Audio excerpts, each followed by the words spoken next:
विधानसभा चुनाव को लेकर तारीखों का ऐलान हो चुका है। 5 राज्यों में विधानसभा चुनाव होने हैं। हालांकि राजस्थान की अगर बात करें, राजस्थान में 23 नवंबर को वोटिंग होगी। इससे पहले 30 अक्टूबर को गजट नोटिफिकेशन जारी होगा।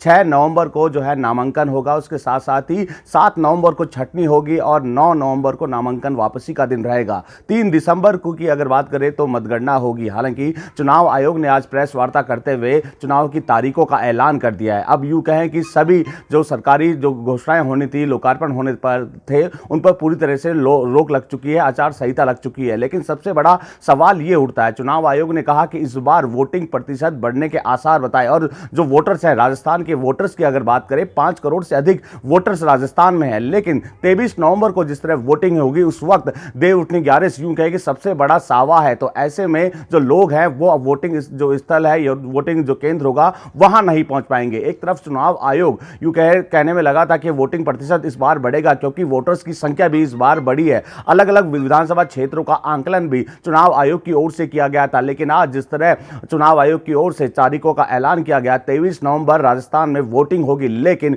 उसी दिन देव उठनी 11 यूं कहे कि सबसे बड़ा सावा है और इस दिन शादियों पर धूम देखने को मिलती है। अलग अलग जगह इस दिन 23 नवंबर को देव उठनी 11 पर जगह जगह विभिन्न शादियों देखने को मिलती है। राजधानी जयपुर की अगर बात करें, अलग अलग जिलों की अगर बात करें, देव उठनी 11 को अबूझ सावा माना जाता है और लोगों की भीड़ कहीं ना कहीं शादी समारोह में व्यस्त रहती है। और ऐसे में जिस तरह चुनाव को लेकर चुनाव आयोग ने 23 नवंबर का दिन डिक्लेयर किया है, उस दिन वोटिंग की बात कही है। लेकिन यूं कहें कि इस बार वोटिंग प्रतिशत कम हो सकता है, क्योंकि देव उठनी 11 के दिन ही वोटिंग होगी। तो कहीं ना कहीं जो शादी समारोह में व्यस्त लोग वो वोटिंग नहीं कर पाएंगे। हालांकि चुनाव आयोग का कहना है कि हर 2 किलोमीटर पर वोटिंग केंद्र बनाए गए हैं। साथ ही साथ पुलिस से भी अपील की गई है, जो व्यक्ति वोटिंग केंद्र पर नहीं पहुंच रहा उसकी व्यवस्था की जाए। हालांकि जो चुनाव आयोग है, उन्होंने साफ निर्देश दिए गए हैं कि हमने 6 महीने से चुनाव की तैयारी करने में लगे थे। पुलिस प्रशासन के साथ तैयारी की गई थी, जिला कलेक्टर्स के साथ मंथना की गई थी। साथ ही साथ दिशा निर्देश भी जारी किए गए हैं। कोई भी सरकारी विज्ञापन अब सरकार की ओर से नहीं दिया जाएगा। इसके साथ साथ मनी लॉन्ड्रिंग पर रोक लगाने के लिए भी सरकार की ओर से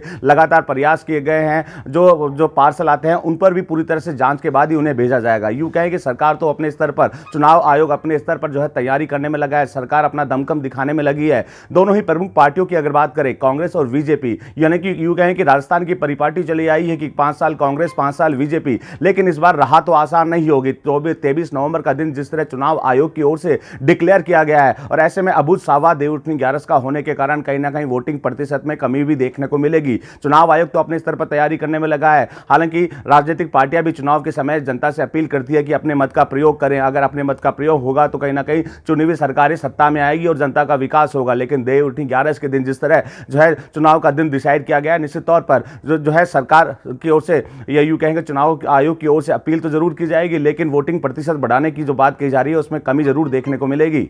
वसंत पांडे, TV9 जयपुर।